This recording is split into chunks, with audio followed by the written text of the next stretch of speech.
Les réseaux de la France-Afrique qui ont déstabilisé les Comores. C'est ces mêmes réseaux qui ont nourri justement ce déséquilibre dans notre région, dans notre pays. C'est ce même réseau qui a entretenu les différents coups d'État depuis 50 ans, 40 ans aux Comores en nourrissant Bob Denard. Ce sont ces mêmes réseaux qui ont fait que nous nous trouvons aujourd'hui dans cette situation. Je suis un unioniste.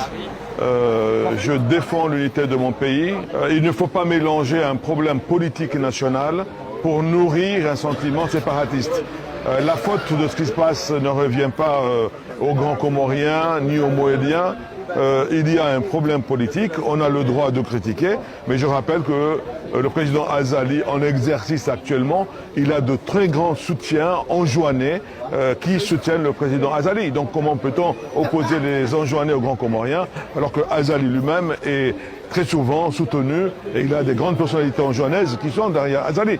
Donc c'est un vrai faux problème. On est en train de créer un faux problème pour nourrir justement le séparatisme, mais au fond, on n'a aucun intérêt de se séparer. Notre destin est commun. Ne faisons pas le lit de certains étrangers qui ont toujours voulu nous imposer la séparation des Comores. C'est vrai que le discours séparatiste est simple et facile, beaucoup plus facile que de tenir des questions majeures liées à l'économie du pays, à la création de richesses dans le pays, à l'éducation du pays. C'est vrai que c'est des questions qui nécessitent à minima une maîtrise de certaines questions majeures pour l'évolution de notre nation. Le plus simple, c'est effectivement d'être séparatiste et dire que c'est la faute de l'autre, les Grands Comoriens séparatistes, parce qu'il y en a la Grande Comore aussi, diront que c'est les Anjouanais, Mohéliens, Mahorais, et les autres diront autant pour les autres îles. Mais c'est la solution de la facilité de ceux qui ne veulent pas aborder des questions de fond,